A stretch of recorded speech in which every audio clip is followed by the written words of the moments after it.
அனைவருக்கும் வணக்கம். இன்றைய வீடியோவில் SCR பயன்படுத்தி யுனிவர்சல் மோட்டார் ஸ்பீடு கண்ட்ரோலரை உருவாக்குவது மற்றும் சோதிப்பது என்பதை நாங்கள் கற்றுக்கொள்ளப் போகின்றோம். குறிக்கோள்கள்: இந்த வீடியோவின் முடிவில் உங்களால் செய்ய முடிவது என்னவென்றால், 1. PCBயில் ஒரு universal motor speed controller circuit wire செய்து அதனை சோதிக்கலாம். 2. பொட்டென்டோமீட்டர் மற்றும் சாக்கெட்டுடன் வயர் பொருத்தப்பட்ட PCBயை ஒரு கேங் பாக்ஸில் அசெம்பிள் செய்து சோதிக்கலாம். 3. விளக்கு, ஃபேன் மற்றும் எலக்ட்ரிக் ட்ரில்லிங் மிஷின் மூலம் ஸ்பீடு கண்ட்ரோலரை சோதிக்கலாம். 4. கான்டாக்ட் டைப் கோமீட்டரை பயன்படுத்தி சாத்தியமான குறைந்தபட்ச மற்றும் அதிகபட்ச ஸ்பீட் அட்ஜஸ்ட்மெண்ட்களை சரிபார்க்கலாம். இந்த பயிற்சியை செய்வதற்கு தேவையான கருவிகள், பொருட்கள் மற்றும் கூறுகளை நாம் சேகரிப்போம். பயிற்சியாளர்களுக்கான டூல் கிட் ஒரு செட், electric hand drilling machine, contact type tachometer உடன் தேவையான இணைப்புகள் 1, 40 வோல்ட் லேம்ப் கொண்ட wire lamp holder 1, test lamp, எந்த தயாரிப்பானாலும் main operate table fan 1, resistors R1 10 kilo ohm 5 watt 1, resistors R2 470 ohms plus or minus 5% 1/4 watt 1, resistor R3 and R4 1 kilo ohms plus or minus 5% 1/4 watt 2, potentiometer RB1 1 kilo 1 watt 1, capacitors C1 2U2 63 watt 1, capacitor C2 100 nanofarad polyester 1, SCR C106D அல்லது அதற்கு சமமான அல்லது 400 வோல்ட்டின் ஏதேனும் SCR மற்றும் தற்போதைய rating 3 ஆம்பை விட பெரியது 1, transistor Q1 BD135 அல்லது அதற்கு சமமான 1, டிரான்சிஸ்டர் Q2 BD136 அல்லது அதற்கு சமமான 1, diode D1 D2 1N4004 2, PCB board 3 mm x 20 mm 1, 100 x 75 mm gang ஸ்விட்ச் மற்றும் சாக்கெட் பயன்படுத்தப்பட்டது. கன்டுயிட் வயரிங், ஸ்விட்ச், சாக்கெட் மற்றும் பொட்டென்ஷியோமீட்டரை ஏற்ற 1. ஒரு மோட்டரின் வேகத்தை கட்டுப்படுத்த SCR எவ்வாறு பயன்படுத்தப்படுகிறது என்பதை பற்றி விவாதிப்போம். ஒரு டயோட்டை போலவே ஒரு கேட் பல்ஸ் அதில் பயன்படுத்தப்படும் போது ஒரு SCR கண்டக்ட் செய்யப்படுகின்றது. இது 4 லேயர்கள் செமி கண்டக்டர்களை கொண்டுள்ளது. அவை 2 கட்டமைப்புகளை உருவாக்குகின்றன, அதாவது NP-NP அல்லது PN-PN. கூடுதலாக இது J1, J2 மற்றும் J3 என பெயரிடப்பட்ட 3 ஜங்ஷன்களையும் 3 டெர்மினல்களையும் கொண்டுள்ளது: அனோட், கேத்தோட் மற்றும் கேட்.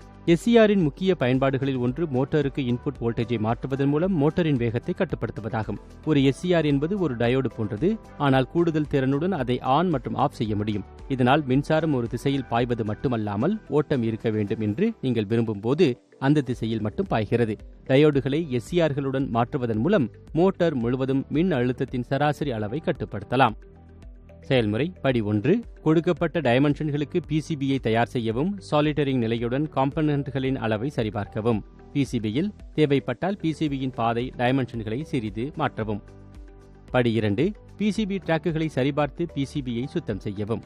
படி 3. அதன் வேலை நிலையை உறுதிப்படுத்த காம்பனன்ட்களை சோதிக்கவும். டேட்டா ஷீட்டில் இருந்து ஆனோட், கேத்தோட் மற்றும் கேட் டெர்மினல்களை அடையாளம் காணவும். 1. மல்டிமீட்டரை ரெசிஸ்டன்ஸ் பயன்முறையில் அமைத்து மல்டிமீட்டரின் பாசிட்டிவ் லீடை SCRின் ஆனோடிலும் மல்டிமீட்டரின் நெகட்டிவ் லீடை கேத்தோடு லீடிலும் ஃபார்வர்டு பிளாக்கிங் மோட் வைக்க வேண்டும். இந்த சூழ்நிலைகளில் SCR இன்ஃபைனைட் ரெசிஸ்டன்ஸ் வெளிப்படுத்த வேண்டும், மேலும் தொடர்ச்சியான பஸ்ஸர் இருக்காது. இந்த சோதனையின்படி SCR அதன் ரெசிஸ்டன்ஸ் அதிகமாக இருந்தால் நன்றாக இருக்கும். SCR தொடர்ச்சியை காட்டினால் அது ஷார்ட் சர்க்யூட் மற்றும் அது தவறானது. மல்டிமீட்டரின் பாசிட்டிவ் லீடை ஆனோடு டெர்மினலுடனும் மல்டிமீட்டரின் நெகட்டிவ் லீடை SCRின் கேத்தோடுடனும் இணைக்க வேண்டும். இப்போது ஆனோடை ஒரு கம்பி மூலம் கேட்டில் இணைக்கவும். ஆனோடு மற்றும் கேத்தோடிற்கு இடையில் எந்த ரெசிஸ்டன்ஸும் இருக்கக்கூடாது. 0 ரெசிஸ்டன்ஸ் என்பது SCR நடத்தும் முறையில் இயங்குகிறது என்பதை குறிக்கின்றது. SCR சரி. படி 4. PCBயில் speed controller circuit wire, circuit schematic மற்றும் PCB லேஅவுட் வரைபடத்தை குறிப்பிடுகின்றது. வயர்டு சர்க்யூட்டை பெறவும். படி 5. POT, ஸ்விட்ச், 5A ஃப்ளஷ் வகை சாக்கெட் மெயின்கள், 3 கோர் கேபின் மெயின்கள், 3 பின் டாப் ஆகியவற்றுக்கான இணைப்புகளை உருவாக்கவும். பொருத்தமான கம்பிகளை பயன்படுத்தி பிசிபியில் வயர் சர்க்கியூட்.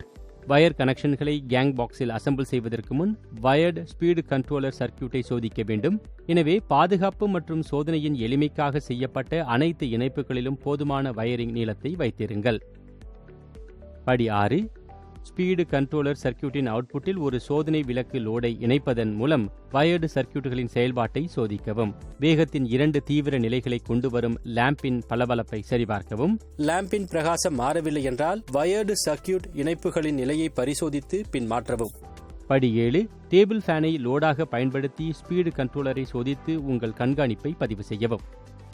படி 8. பிசிபி மற்றும் பிற தொடர்புடைய பொருட்களை அசெம்பிள் செய்யவும். இதனால் வயர்டு ஸ்பீடு கண்ட்ரோலர் பயன்பாட்டிற்கு தயாராக உள்ளது. படி 9. இப்போது பிஓடி ஸ்விட்ச், 5A ஃப்ளஷ் வகை சாக்கெட் மெயின்கள், 3 கோர் கேபிள் மெயின்கள், 3 பின் டாப் இணைப்புகளை உருவாக்கவும். பொருத்தமான வயர்களை பயன்படுத்தி பிசிபியில் வயர்டு சர்க்கியூட் மற்றும் ஸ்பீடு கண்ட்ரோலர் சர்க்கியூட்டின் அவுட்புட்டில் டேபிள் ஃபேனை இணைப்பதன் மூலம் வயர்டு சர்க்கியூட்டின் செயல்பாட்டை சோதிக்கவும். வேகத்தின் 2 தீவிர நிலைகளை கொண்டு வரும் டேபிள் ஃபேனை சரிபார்க்கவும். படி 10. எலக்ட்ரிக் ட்ரில் கன்னை இணைப்பதன் மூலம் universal motor speed controller unit அதன் வேக கட்டுப்பாட்டின் வரம்பை சோதிக்கவும். கன்னின் லோட் மற்றும் வேக கட்டுப்பாட்டின் குறைந்தபட்ச, நடுத்தர மற்றும் அதிகபட்ச நிலைகளில் கன்னின் வேகத்தை அளவிடுகிறது. படி 11. பிஓடியின் வெவ்வேறு ஸ்பீடு நிலைகளில் எலக்ட்ரிக் ட்ரில் கன்னின் வேகத்தை அளவிட கான்டாக்ட் டைப் ஓமீட்டரை பயன்படுத்தவும். வயர்டு மற்றும் சோதிக்கப்பட்ட யூனிவர்சல் மோட்டார் ஸ்பீடு கண்ட்ரோலை எந்த ஒரு நடைமுறை பயன்பாடுகளுக்கும் திறம்பட பயன்படுத்தப்படலாம். எனவே ப்ராஜெக்ட் பணிகளை பாதுகாத்து தேவைப்படும் போது பயன்படுத்தவும். இந்த வீடியோவை பார்த்த பிறகு நீங்கள் SCRஐ பயன்படுத்தி யூனிவர்சல் மோட்டார் ஸ்பீடு கண்ட்ரோலரை உருவாக்கலாம் மற்றும் சோதிக்கலாம் என்று நம்புகின்றேன். நன்றி. இந்த நாள் இனிய நாளாகட்டும்.